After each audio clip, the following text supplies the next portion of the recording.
Hey everybody. So Leah asked me to do a couple questions from Tier 2, so I will do just that. So let's dive right in. Alright, let's go. Let's start with question 1.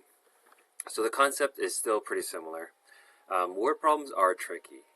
So it's best to underline, sorry, give me 1 second.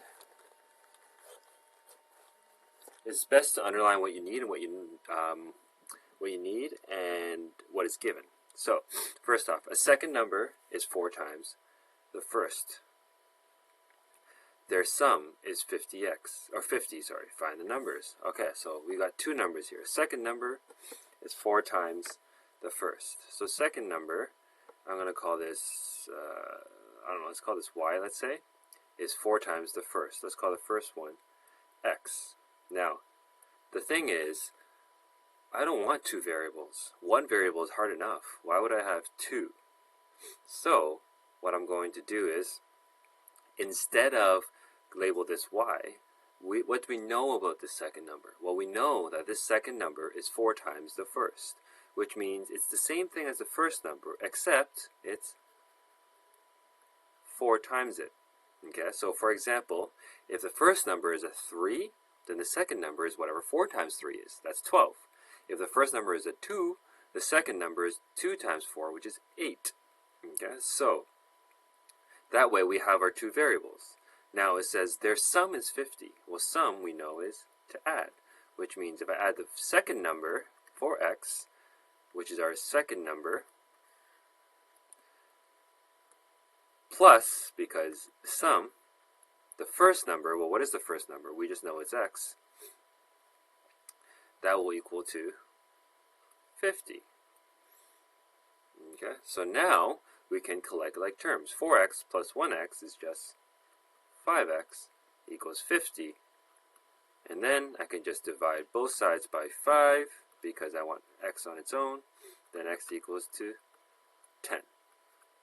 10. Done. Okay, let's see if this makes sense. Well, if the x represented our first number, right? X is our first number. Well, second number is 4 times the first. So if x is our first number, so I'm going to write first number equals to 10. Well, our second number, it says a second number is 4 times the first. Well, first number is 10. What's 4 times 10? 40.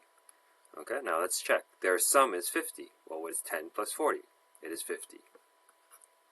Checks out. Okay, let's take a look at question number 2. A larger number is 12 more than a smaller. Okay, so let's call this smaller number x. Okay, let's call this smaller number x. A larger number is 12 more than that. So which means a larger number is going to be x is 12 more than a smaller, plus 12. Okay, so a larger number is 12 more than a smaller number, x. Their sum, once again, that means we're going to add their sum. So the smaller number is just x plus the larger number, which is x plus 12, I'm going to put in brackets to make it clear, is 84. Okay, so let's take a look at this again. A larger number is 12 more than a smaller. Well, what is the smaller number? Do we know it? No. That's why we use a variable to represent it, x. Well, the larger number is 12 more than the smaller. Well, do we know the smaller number? No, but I do know that the larger number is 12 more than that. And their sum together is 84. Now, you do the same thing.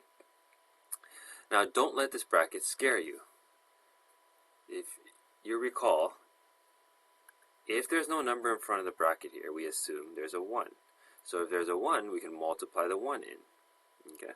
So then what happens is 1 times x is plus x, 1 times x is just 1x, and then 1 times 12 is just 12. Okay? Now I'm going to copy down the rest.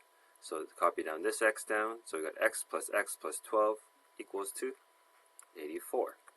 Let's simplify this a little bit. x plus x is 2x, plus 12 is equal to 84. Uh-oh, I'm going to run out of space. Now I can move the 12 over. Okay, so I get 2x equals to 84 minus 12, which is 72. Okay, and then, sorry, I ran out of space here, but if I divide both sides by 2, 72 divided by 2 is 36. Okay, now again, if we want to check this, we can. So, small number is, in this case, we use an x equals 36. Our smaller number is x is equal to 36. So then the large number is 12 more than the smaller. So what is 36 plus 12? Well, that is 48. Okay, now let's see. 48 plus 36. If you put that in your calculator, you should get 84. Type in your calculator right now. 36 plus 48. You will get 84, which proves that your answer is correct. Okay? Any other questions? Again, don't hesitate to ask me and post it under math questions, and I'll respond with these videos. Okay? Thank you. Bye.